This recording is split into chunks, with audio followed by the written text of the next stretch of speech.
Jusqu'à aujourd'hui, pour échanger des données avec des amis ou des collègues, il fallait utiliser une clé USB ou un disque dur externe et donc forcément avoir un ordinateur sous la main.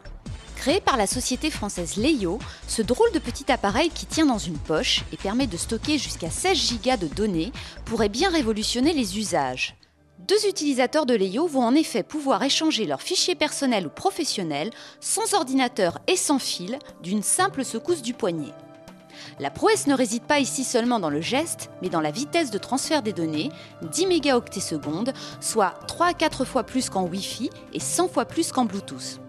La possibilité de transférer un album de musique en 10 secondes ou un film en un peu plus d'une minute. Plutôt bluffant, non ? Allez, tiens, c'est tellement facile qu'on vous le refait. Il suffit de presser le bouton sous l'écran de chaque Leio pour les appairer, et c'est parti.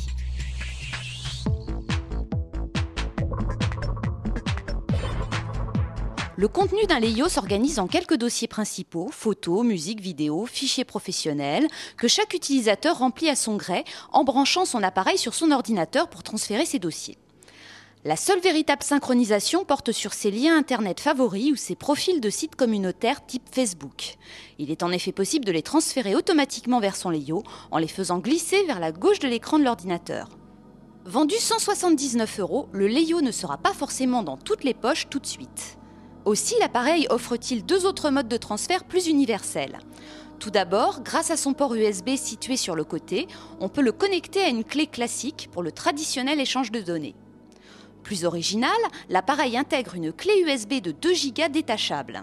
En quelques secondes, on transfère vers cette clé les fichiers que l'on souhaite transmettre, puis on la branche sur l'ordinateur de son ami qui peut alors récupérer les données.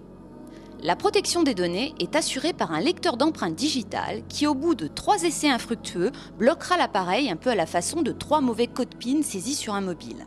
Un déblocage sera bien sûr possible depuis le site du constructeur où chaque propriétaire sera amené à se créer un compte.